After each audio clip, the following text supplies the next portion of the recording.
Bismillahirrahmanirrahim. Alhamdulillahirabbil alamin. Allahumma shalli wa sallim wa barik ala Muhammad wa ala ali Muhammad.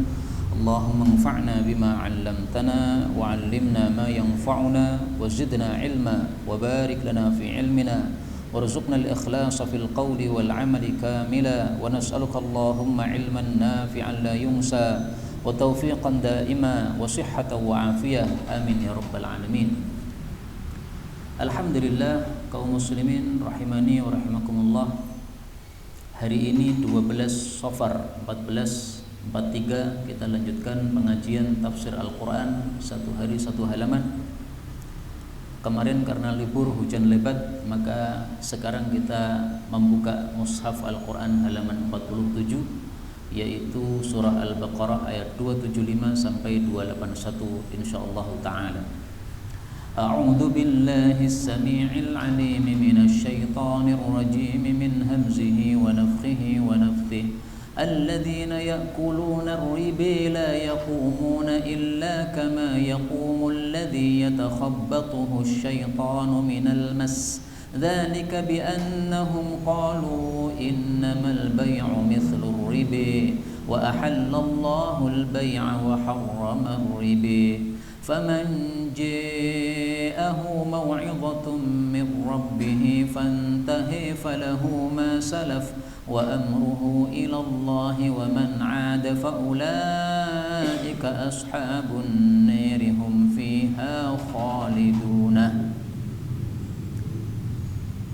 يمحق الله الربا ويربي الصدقات والله لا يحب كل كفار أثيم إن الذين آمنوا وعملوا الصالحات وأقاموا الصلاة وآتوا الزكاة لهم أجرهم عند ربهم ولا خوف عليهم ولا هم يحزنون يا أيها الذين آمنوا اتقوا الله وذروا ما بقي من الربا إن كنتم مؤمنين فإن لم تفعلوا فآذنوا بحرب من الله ورسوله وإن تبتم فلكم رؤوس أموالكم لا تظلمون ولا تظلمون وإن كان ذو عسرة فنظرة إلى ميسرة وأن تصدقوا خير لكم إن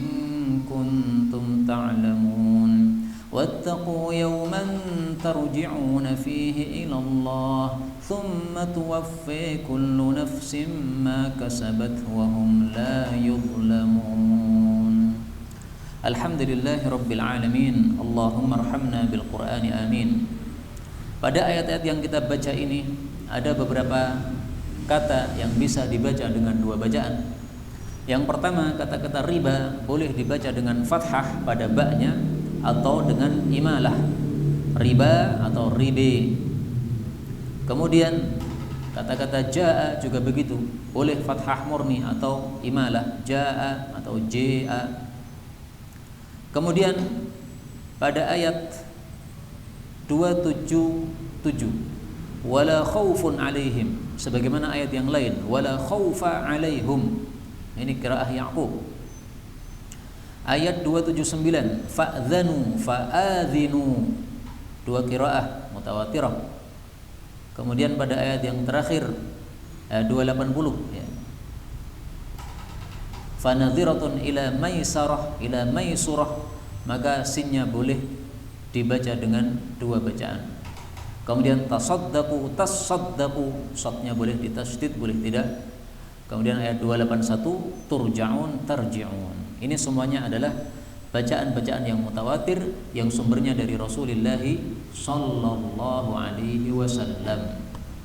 Adapun tafsirnya secara ringkas, maka Allah Subhanahu wa taala mengatakan pada surah Al-Baqarah ayat 275, alladzina, orang-orang yang yakuluna, mereka makan ar-riba, riba, la yaqumuna, mereka tidak bangkit, maksudnya dari kubur nanti, illa, kecuali kama, sebagaimana yaqumu, bangkitnya, alladzi, orang yang yatakhabbatuhu, menyambarnya, asyaitanu, setan itu, minal masi, berupa kesurupan. Dzalika, hal itu, yaitu siksaan tersebut. Bi'annahum, dengan sebab mereka dulu, qalu, mereka dulu mengatakan di dunia, innama tiada lain al-bay'u, jual beli itu, mithlur riba, semisal riba. Wa ahallallah, padahal Allah itu menghalalkan al-bay'a, jual beli, wa harrama riba, dan Allah mengharamkan riba. Faman, maka barang siapa yang ja'ahu, datang kepadanya, mau'idhatun, suatu nasihat, min rabbih, dari Rabbnya, yaitu nasihat bahwasanya riba haram, fantaha, lalu dia berhenti, maksudnya tidak melanjutkan riba, falahu, maka bagi dia ma salafa, apa yang sudah lewat, yaitu riba-riba yang sudah dia makan sebelumnya. Wa amruhu, adapun urusannya, ilallah, kepada Allah, artinya akan diampuni oleh Allah atau tidak terserah Allah. Wa man ada, dan barang siapa yang kembali, maksudnya kembali memakan riba padahal sudah diharamkan, faulaika, maka mereka itu ashabun nari, penghuni-penghuni neraka, hum, mereka fiha, di dalam neraka, khalidun, mereka orang-orang yang kekal. Kaum muslimin rahimani wa rahimakumullah, ayat ini menunjukkan bahwa riba hukumnya haram, dan riba bukan dosa kecil tetapi dosa besar. Dari mana taunya? Dari kalimat terakhir, wa man 'ada fa ulaika ashabun nari hum fiha khalidun. Siapa yang nekat riba diancam masuk neraka, kekal di dalamnya. Maka dosa besar itu adalah dosa yang diancam dengan salah satu dari 4 ancaman. Ada kalanya diancam dengan laknat dari Allah, atau diancam dengan murka dari Allah, atau diancam dengan neraka atau siksaan di neraka, atau diancam dengan hukuman had di dunia. Ini semuanya adalah dosa besar. Nah, maka di sini berlaku kaidah ini karena diancam dengan faulaika ashabun nari, diancam dengan neraka. Kemudian kita ambil beberapa faedah dari ayat ini. Faedah yang pertama, bahwasanya orang-orang yang di dunia memakan riba, maka nanti ketika bangkit dari kuburan, mereka bangkitnya sempoyongan sebagaimana sempoyongannya orang yang sedang kesurupan karena kemasukan setan. Maka dari sini kita ambil pelajaran bahwasanya orang yang makan riba itu akan dihinakan oleh Allah Subhanahu wa taala ketika bangkit dari kuburnya. Ketika kita mengetahui bahwa mereka dihinakan oleh Allah, berarti mereka dimurkai oleh Allah Subhanahu wa taala. Maka ini tanda-tanda dosa besar ada pada mereka. Karena itu makan riba di dalam Islam dosanya sangat besar sekali. Sebagaimana hadis yang sudah sering kita tampilkan, tetapi kita tampilkan terus-menerus supaya lama-lama kita hafal. Dirhamu riba, 1 dirham saja dari uang riba, ya'kuluhu rajul, yang dimakan oleh seseorang, wa huwa ya'lam, padahal dia tahu bahwa itu riba, asyaddu indallah, lebih dahsyat di hadapan Allah, maksudnya dosanya, min sittatin wa thalathina zanyah, daripada 36 kali berzina.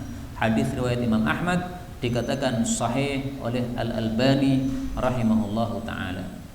Meskipun saya jujur sebagian ada yang mendhaifkan, tapi kita taklid kepada Syekh Albani bahwa hadis ini sahih. Faedah berikutnya, kenapa Allah menghinakan orang yang makan riba nanti ketika bangkit dari kubur sempoyongan? Maka Allah jawab, dzalika bi annahum qalu innamal bay'u mithlur riba. Karena ketika mereka diberitahu riba haram, maka mereka menolak dengan perkataan ini. Jual beli itu sama dengan riba. Jual beli, engkau kulak dengan harga murah, kemudian engkau jual dengan harga mahal. Berarti kamu keluar sedikit, kembali lebih banyak. Sama riba juga begitu. Ada orang butuh duit 1 juta, saya pinjami 1 juta, habis itu balik harus 1 juta lebih 500.000. Sama dengan jual beli, kata mereka. Nah, maka Allah membantah perkataan ini dengan perkataan wa ahallallahu al-bai'a wa harrama riba. Jual beli itu dihalalkan oleh Allah, kalau riba diharamkan. Jadi ya enggak sama. Dan memang tidak sama. Kenapa? Karena jual beli itu jelas tujuannya memang cari untung.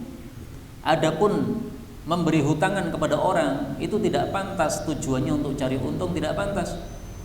Karena memberi hutangan kepada orang ini masuk dalam bab tolong menolong. Ada orang butuh duit, yang punya duit banyak menolong, membantu, dikasih bantuan. Nah, maka memberi bantuan dengan harapan supaya untung, ini tidak benar kayak begini. Ini namanya bukan memberi bantuan.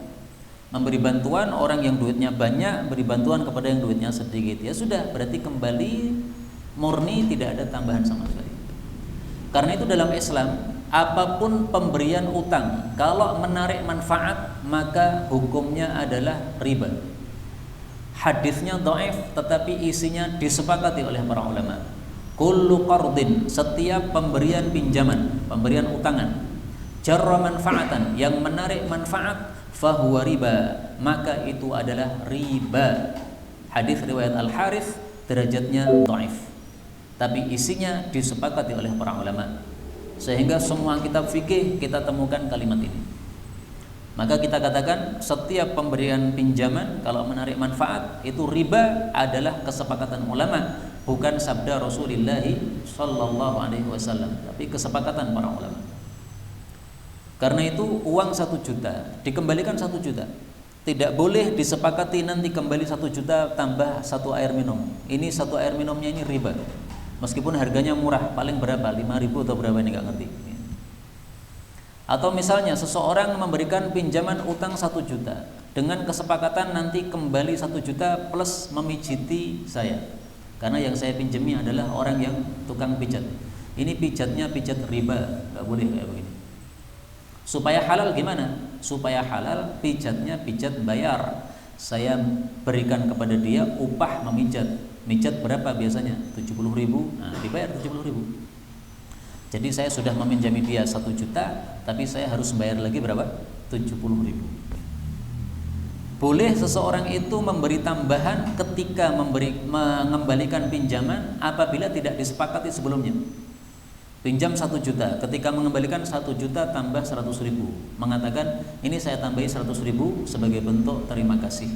Dulu disepakatinya kembali 1 juta, tapi ketika kembali 1 juta tambah 100.000, gak ada masalah. Kenapa? Karena Rasulullah SAW bersabda, ahsanukum qadaan, inna khiyarakum, sesungguhnya orang-orang terbaik di antara kalian adalah ahsanukum, yang paling bagus di antara kalian qadaan, di dalam melunasi hutang. Hadis riwayat Bukhari sahih.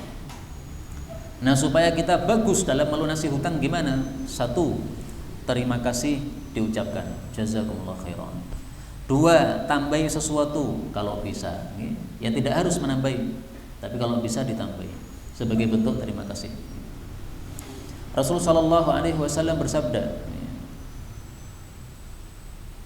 jazaa'us salaf, innama jazaa'us salaf, tiada lain balasan dari mengembalikan pinjaman itu adalah alhamdu, memuji atau berterima kasih, wal wafa'u, dan mengembalikan sempurna. Pinjam 1 juta, kembali 1 juta. Pinjam 1 juta, sepakat kembalinya setelah 2 bulan, kembali 2 bulan, jangan lebih. Itu namanya wafa.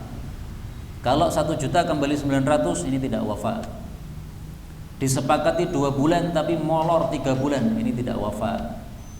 Kecuali kalau memang tidak mampu, minta izin diundur lagi, diundur lagi, silahkan. Kalau memang diizinkan, nggak ada masalah. Kemudian dari ayat ini juga kita ambil pelajaran bahwa halal haram itu bukan di tangan manusia, tapi di tangan Allah Subhanahu wa Ta'ala. Sehingga manusia menggunakan akalnya mengatakan riba mirip dengan jual beli. Kalau jual beli halal, mestinya riba juga halal. Kalau riba haram berarti jual beli juga haram. Itu kan nalarmu. Tetapi hukum halal haram ini bukan di tangan kita, tapi di tangan Allah Subhanahu wa Ta'ala. Karena itu dalam hadis yang sahih Rasulullah mendefinisikan apa itu halal, apa itu haram. Beliau mengatakan al-halalu ma ahallallahu fi kitabih, yang halal adalah apa saja yang dihalalkan oleh Allah dalam kitabnya Al-Qur'an. Wal haramu ma harramallahu fi kitabih, yang haram adalah apa saja yang diharamkan oleh Allah dalam kitabnya Al-Qur'an. Wa ma sakata anhu, apapun yang didiamkan oleh Allah, maksudnya tidak halal, tidak dihalalkan, tidak diharamkan, fahuwa mimma afa anhu, maka itu termasuk yang dimaafkan oleh Allah alias mubah atau boleh. Hadis riwayat Tirmidzi sahih. Karena itu berdasarkan hadis ini mazhab Malikiyah, mereka menghalalkan banyak hal-hal yang diharamkan oleh mazhab lain. Misalnya laron, dalam mazhab Syafi'i haram, tapi dalam mazhab Malikiyah boleh. Misalnya lagi tokek, rata-rata ulama mengatakan haram, tapi dalam mazhab Malikiyah bisa dikatakan boleh. Kenapa? Dia termasuk hasyarat, serangga yang dia itu tidak ada dalil halalnya atau haramnya, berarti yang didiamkan oleh Allah Subhanahu wa taala. Tapi yang mengharamkan juga punya dasar, ya, bukan hadis ini tapi dasarnya hadis yang lain atau ayat yang lain. Nah, untuk kita berhati-hati aja lah cari yang lain selain tokek dan sebagainya. Kemudian faedah berikutnya, ayat ini menghasung kita kalau diberi mau'idhah, nasihat, maka hendaklah fantaha, langsung berhenti saat itu juga. Dan inilah yang dilakukan oleh para sahabat Nabi SAW. Begitu turun ayat tentang minuman keras, maka mereka langsung tumpahkan minuman keras. Sampai jalan-jalan di kota Madinah penuh dengan apa? Minuman keras, banjir minuman keras. Ini karena taat kepada Allah Subhanahu wa taala. Demikian juga riba. Begitu riba kita tahu haram, lepas sudah. Punya tabungan di bank yang setiap bulan mengeluarkan laba untuk kita, bunga untuk kita, ambil sekarang juga. Kecuali kalau kita menabungnya di tempat yang halal, ya, akadnya akad mudharabah misalnya, dan betul-betul memang mudharabah, bukan riba, nah, maka tidak ada masalah. Mudharabah memang halal di dalam Islam ini. Bank konvensional jelas itu riba. Kemudian Allah Subhanahu wa taala mengatakan, "Wa man 'ada fa ulaika ashabun nar." Masih nekat melanjutkan riba berarti penghuni neraka. Hum fiha khalidun, kekal di neraka. Muncul pertanyaan, bukankah kaidah Ahlus Sunnah wal Jamaah yang kekal di neraka hanya orang-orang kafir? Lah bagaimana dengan orang muslim tapi masih nekat makan riba ini? Nah, maka jawabnya adalah bahwa yang dimaksud kekal dalam neraka yaitu murtad di sini, ini kalau dia menghalalkan apa yang diharamkan oleh Allah. Allah sudah katakan riba haram, dia masih nekat mengatakan riba halal. Nah, itulah orang yang murtad. Na'udzubillahi min syarri dzalik. Kafir sudah. Kalau dia mati tidak boleh disolatkan. Kenapa? Sudah murtad. Tetapi kalau dia nekat makan riba dalam keadaan tidak menghalalkan riba, dia sebenarnya hati kecilnya tahu, wah sebenarnya riba halal apa haram nih. Tetapi dia mau meninggalkan pekerjaannya di bank, masih mikir-mikir, masih cinta harta, dia khawatir kehilangan gaji yang besar.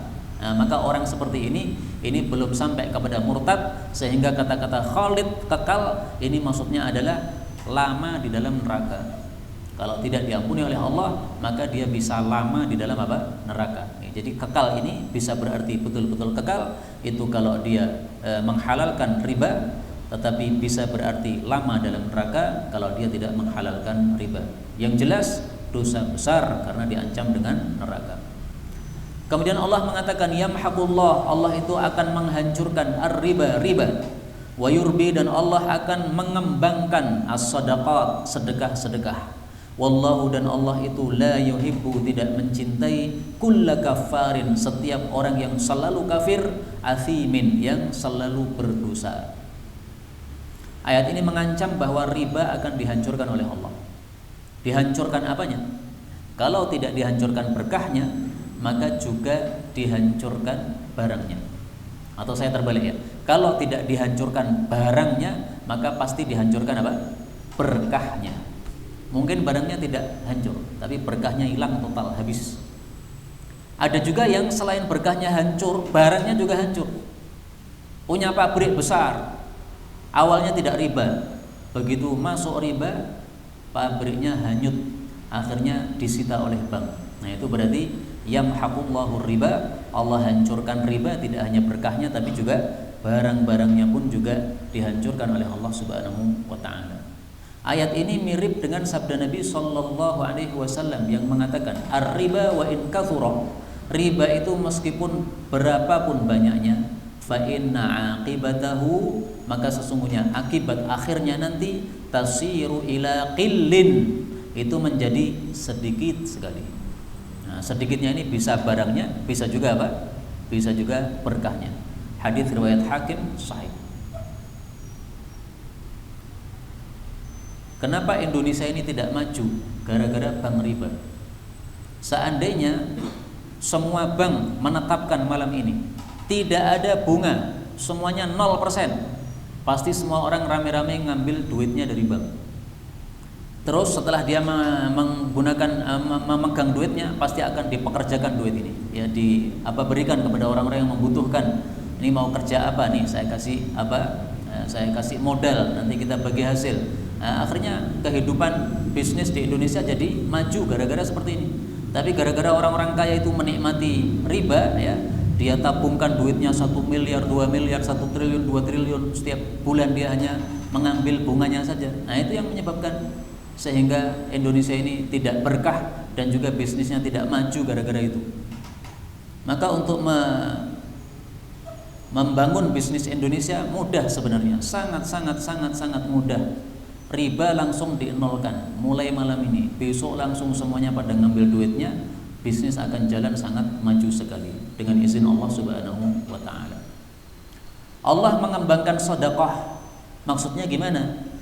Paling bagus ditafsirkan dengan sabda Nabi sallallahu alaihi wasallam. Beliau mengatakan, innallaha, sesungguhnya Allah, la yurabbi li ahadikumut tamrah wal luqmah, merawat satu butir kurma dan satu suapan yang disedekahkan oleh seseorang, kama yurabbi li ahadikum fuluwah au fasilah, sebagaimana seseorang itu merawat anak kudanya, hatta takuna mithla Uhudin, sehingga satu kurma yang dia sedekahkan tadi besarnya menjadi satu gunung Uhud. Hadis riwayat Imam Ahmad, bahkan juga muttafaqun alaih dengan lafal yang lain. Inilah yurbis sadaqah, satu sedekah kecil dilipat gandakan oleh Allah sehingga menjadi sebesar gunung Uhud. Kita sedekah uang 50.000, nah, ini akan menjadi setumpuk 50 ribuan, setumpuk menjadi satu gunung Uhud. Besar sekali di hadapan Allah. Kemudian kata-kata Allah tidak menyukai kafar, orang yang kafir, ini menunjukkan riba adalah dosa besar. Karena orang yang nekat melakukan riba setelah mendengar ayat ini, dia disebut kafar. Disebut apa? Kafir. Nah, penyebutan kafir terhadap suatu perbuatan itu menunjukkan dia termasuk dosa besar. Maka ya, meskipun yang dimaksud kafir di sini bukan kafir murtad, tapi kufrun duna kufrin, ya. Kafir yang di bawah kafir murtad, kalau tidak sampai menghalalkan riba, maka itu tetap satu dosa besar. Sama dengan membunuh sesama muslim, ya. Atau apa? Berperang sesama muslim. Sibabul muslim fusuq, saling mencaci sesama muslim fasik. Wa qitaluhu kufr, saling perang sesama muslim kafir. Nah, di sini bukan kafir murtad, tapi apa? Perbuatannya kufrun duna kufrin, kafir yang di bawah kafir murtad, kafir kecil istilahnya, kafir sughra, ya. Tapi itu adalah dosa besar, na'udzubillahi min syarri dzalik.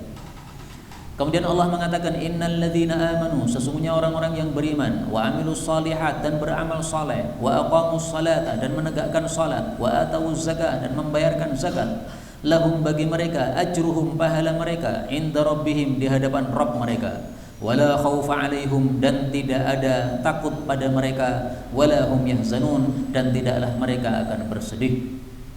Ayat ini menghasung orang-orang yang beriman untuk taat kepada Allah Subhanahu wa ta'ala. Karena kalau kita beriman kepada Allah, kita harus menerima ayat-ayat yang datang dari Allah. Ayat datang dari Allah dua macam. Ayat berita wajib dipercaya, ayat hukum wajib diterapkan. Misalnya riba diharamkan, sudah kita tinggalkan riba. Kalau tidak, berarti tidak beriman kepada ayat Allah Subhanahu wa ta'ala. Maka Allah mengatakan amilus sholihat, ya, beramal soleh itu gimana? Terapkan hukum-hukum yang sudah diturunkan oleh Allah Subhanahu wa ta'ala. Termasuk amal soleh adalah aqamus salata wa atawuz zakah, menegakkan salat, membayarkan zakat. Para ulama mengatakan ada 3 perkara yang digandengkan oleh Allah, tidak boleh dipisah. Kalau satunya dipisah dari temannya, tidak diterima oleh Allah. Pertama, aqamus shalah wa atawuz zakah. Ini digandengkan oleh Allah. Maka kalau ada orang salat tidak mau zakat, tidak diterima salatnya. Ada orang zakat tetapi tidak mau salat, zakatnya tidak diterima oleh Allah Subhanahu wa taala. Yang kedua, ati Allah wa atiur Rasul, taat sama Allah, taat sama Nabi. Kalau hanya taat sama Allah, hadis Nabi dibuang, tidak diterima taatnya. Maunya Quran, hadis nggak mau. Yaitu kelompok-kelompok yang apa? Anti hadis, kelompok Quraniyin. Nah, ini tidak diterima oleh Allah Subhanahu wa taala. Yang ketiga, anishkurli wali walidai. Terima kasihlah kepada Allah juga kepada orang tua. Tidak mau terima kasih kepada orang tua, maka terima kasihnya kepada Allah tidak diterima. Demikian juga sebaliknya. Maka tiga ini para ulama katakan qarinatuha, temannya atau gandengannya tidak akan diterima kecuali dilakukan juga. Yang dimaksud walahum ajruhum, mereka dapat pahala mereka yaitu nanti di dalam jannah. Maka wala khaufa alaihim walahum yahzanun, tidak takut dan tidak sedih, ini pun juga di akhirat. Adapun di dunia, maka orang muslim masih mengalami sedih, masih mengalami takut. Sebagaimana para ulama kita hari ini masih banyak yang dipenjara. Di Indonesia ada Habib Rizik dipenjara, di Arab Saudi betapa banyak guru-guru kita dipenjara, termasuk salah satunya guru kami Syekh Muhammad Al-Khudairi, ahli tafsir dari Saudi, di penjara, nggak ngerti dosanya apa, nggak paham, nggak pernah melakukan pemberontakan kepada pemerintah, tapi nyatanya dimasukkan dalam penjara. Na'udzubillahi min syarri dzalik. Kita doakan semoga mereka diberkahi oleh Allah dimanapun mereka berada. Amin ya rabbal alamin. Kita lanjutkan. 278. Ya ayyuhalladzina amanu, wahai orang-orang yang beriman, ittaqullah, takwalah kepada Allah. Salah satu bentuk takwa gimana? Wadaru, dan tinggalkanlah ma baqiya, apa yang tersisa minar riba, dari riba. In kuntum, jika adalah kalian itu mu'minin, orang-orang yang beriman.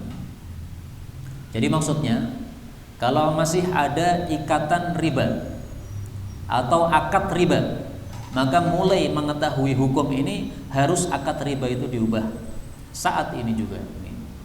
Misalnya kita meminjami seseorang 1 juta dengan akad nanti kembali 1.100.000. Nah, setelah mengetahui ayat ini maka harus diubah saat itu juga. Dihubungi orang yang dulu dipinjam, ya. Mulai hari ini saya tetapkan kembalinya tetap 1 juta, tidak boleh lebih. Kalau lebih itu berarti riba. Itu maksud ayat ini. Jadi ringkasnya, riba itu dulu-dulu belum dilarang oleh Allah Subhanahu wa taala. Setelah umat Islam ini Islamnya semakin kuat, imannya semakin bertambah, baru kemudian diharamkan riba. Karena itulah para ulama mengatakan riba itu diharamkan oleh Allah sampai 4 kali berturut-turut. Ada 4 fase. Fase pertama fase makkiyah, yaitu pada surat Ar-Rum. Allah mengatakan wa ma ataitum mir ribal liyarbu fi amwalin nas fala yarbu indallah. Ini belum sampai haram, tetapi disindir jelek riba itu. Apapun yang kalian berikan riba untuk berkembang pada harta manusia, ketahuilah tidak berkembang di hadapan Allah sama sekali. Engkau berikan pinjaman 1 juta, kembali 1.100.000, nilainya 0 di hadapan Allah, nggak berkembang. Tapi kalau kita berikan pinjaman 1 juta, kembali 1 juta, nilainya besar di hadapan Allah Subhanahu wa taala, nilainya nilai sedekah. Dalilnya apa? Sabda Nabi SAW. Beliau mengatakan, kullu qardin, setiap pemberian pinjaman itu sedekah, nilainya nilai sedekah. Hadis riwayat Tabarani sahih. Derajatnya hasan. Hasan atau sahih. Ya, kalau saya mengatakan sahih itu maksudnya hasan atau sahih, ya, karena boleh menyebut seperti itu. Nah, maka di sini Allah menyindir, ya, kamu pengen riba, tidak ada nilainya di hadapan Allah, 0, enggak ada pahala. Kemudian fase berikutnya Allah turunkan pada surah An-Nisa. Fabidzulmin minal ladzina hadu harramna 'alaihim thayyibatin uhillat lahum wa bisaddihim 'an sabilillahi katsira wa akhdhihimur riba wa qadnuhu 'anhu wa aklihim amwalan nas, dan seterusnya. Wa akhdhihimur riba.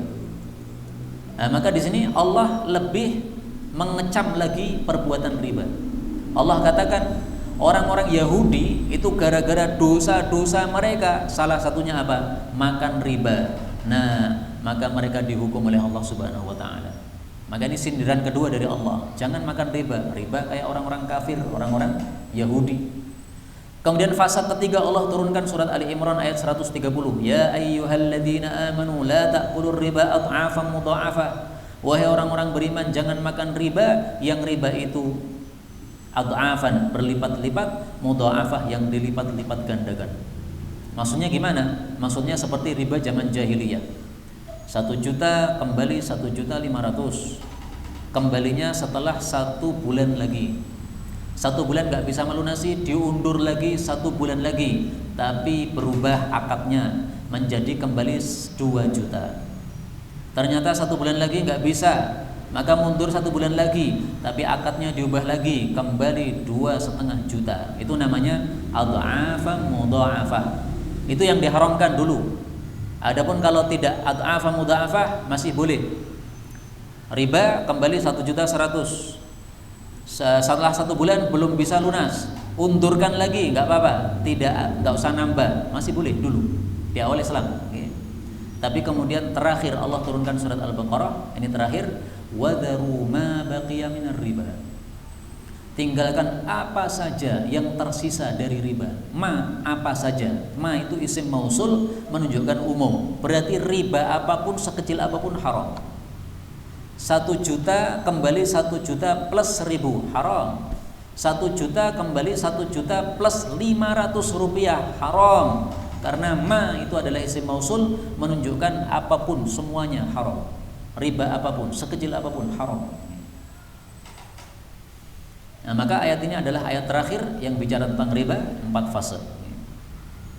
Kemudian Allah Subhanahu wa taala mengatakan fa illam taf'alu, kalau kalian tidak melakukan, maksudnya tidak berhenti dari riba, fa'adhinu, maka umumkanlah biharbin, dengan peperangan yang besar, minallahi, dari Allah, wa rasulihi, dan rasulnya, wa in tubtum, dan jika kalian tobat, yaitu berhenti dari riba, falakum, maka bagi kalian ru'usu amwalikum, pokok-pokok harta kalian. Jadi 1 juta kembali 1 juta, enggak lebih enggak kurang. Makanya Allah katakan la tadlimun, kalian tidak zalim mengambil harta orang, wala tudlamun, dan kalian juga tidak dizalimi karena hartanya dikembalikan sebagaimana asalnya. 1 juta kembali 1 juta, tidak kurang tidak lebih. Kaum muslimin rahimani wa rahimakumullah. Biharbin, peperangan yang besar. Kenapa saya artikan perang yang besar? Karena di sini ditutup dengan tanwin, bin. Dan sudah sering saya sampaikan kaidahnya at-tankir lit-ta'zim. Penggunaan isim nakirah menunjukkan membesarkan masalah. Ini isim nakirah, tandanya ada tanwinnya. Berarti perang yang besar dari Allah Subhanahu wa taala, bukan perang biasa, perang yang besar. Karena itu Ibnu Abbas mengatakan, setiap orang yang nekat riba nanti di akhirat akan disuruh ngambil senjata. Ambil senjatamu, perang sama Allah sana. Betapa hinanya kalau dia diomongi seperti itu di akhirat nanti. Padahal kondisinya dalam kondisi apa? Telanjang, bulat, tidak punya apa-apa. Sementara dia disuruh menantang atau melawan Allah Subhanahu wa taala, padahal melihat neraka di depan dia. Na'udzubillahi min syarri dzalik. Ini sungguh satu kehinaan yang besar bagi orang-orang yang nekat riba padahal sudah mengetahui haram. Fa'adhinu biharbin, umumkan ada perang dari Allah. Saya tidak menemukan dosa yang ditantang perang dengan Allah kecuali 2 dosa. Yang pertama, riba disebutkan dalam Al-Quran. Yang kedua disebutkan dalam hadis qudsi, man adali waliyan faqad adantuhu bil harbi.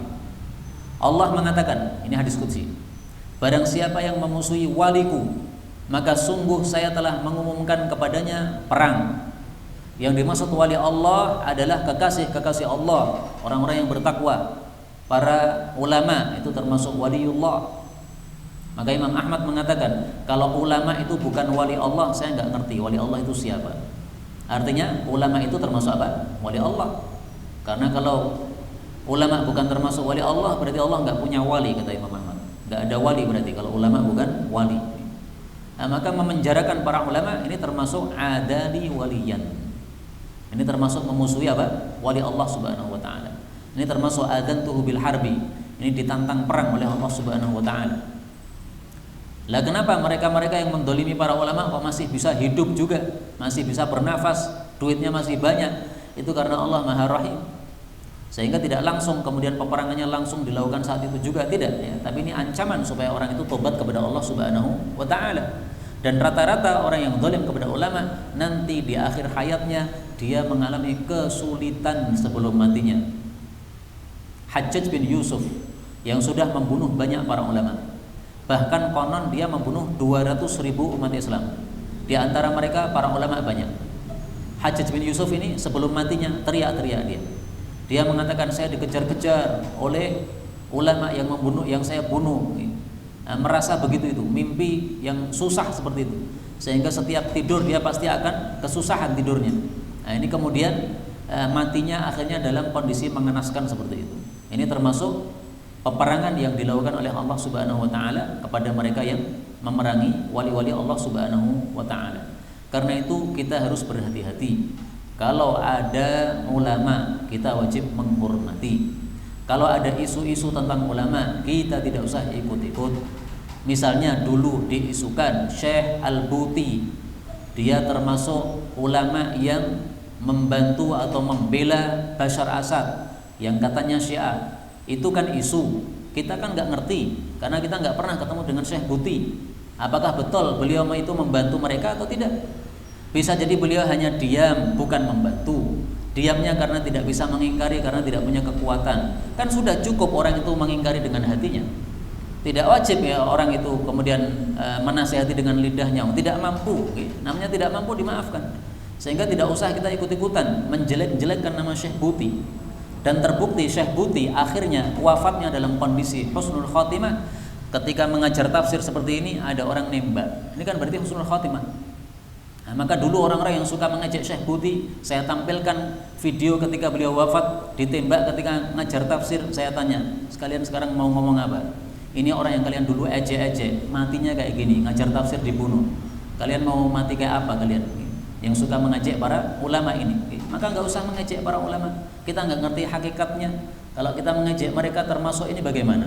Termasuk memerangi apa? Wali Allah Subhanahu wa taala. Baik, kita lanjutkan ayat 280. Wa in kana, dan jika adalah dzu usratin, orang itu memiliki kesulitan. Maksudnya memiliki kesulitan, tidak mampu membayar tepat pada waktunya. Fanadhiratun, maka ditunda ila maisuratin, kepada waktu yang longgar. Wa antas saddaqu, dan bahwasanya kalian bersedekah, khairul lakum, lebih baik lagi bagi kalian, in kuntum ta'lamun, jika kalian itu mengetahui. Jadi ayat ini menghasung kita dua perkara. Pertama adalah kalau kita memberikan utangan kepada orang, ternyata jatuh tempo dia tidak mampu karena kesulitan, maka hendaklah kita tunda lagi. Baik, kamu perlu berapa? 1 tahun, saya tunda 1 tahun. Apakah ada fadilahnya? Ada. Rasulullah SAW bersabda, man angdara mu'siran, barang siapa memberi tempo kepada orang yang kesulitan bayar utang, falahu bikulli yaumin mithluhu shadaqatan qabla ayyahillad dain, maka dia mendapatkan nilai sedekah semisal duit yang dia pinjamkan sampai jatuh tempo. Fa idza halad dain, kalau sudah jatuh tempo, fa angdarahu, lalu dia ngasih tempo lagi karena enggak mampu untuk melunasi, falahu bikulli yaumin mithlahu shadaqatan, maka setiap hari dia mendapatkan pahala 2 kali sedekah dari duit yang dia berikan.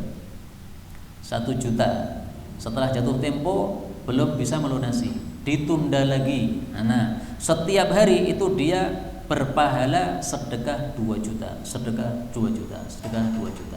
Hadis riwayat Ibnu Majah sahih.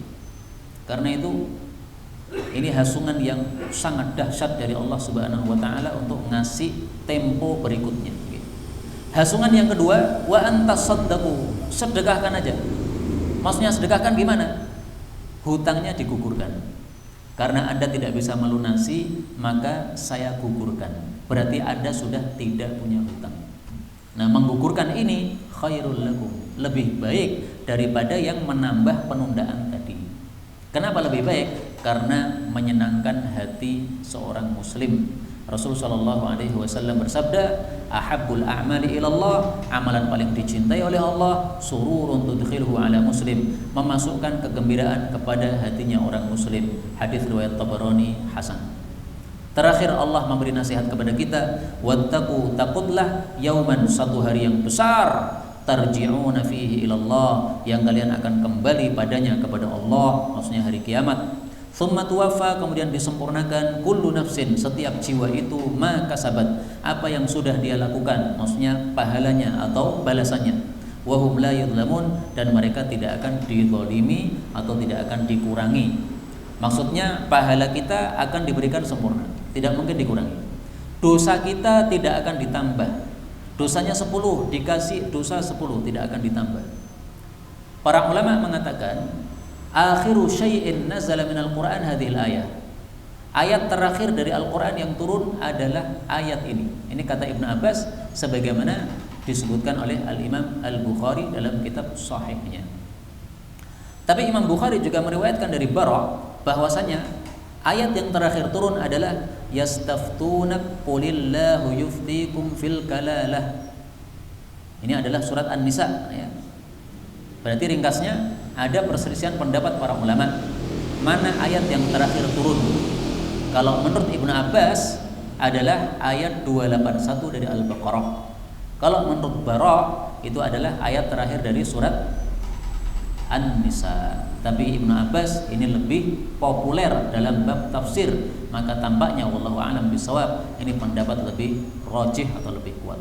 Inilah yang dapat kita pelajari malam ini. Benarnya dari Allah, apabila ada salahnya fa astaghfirullahal azim li wa lakum walhamdulillahi rabbil alamin.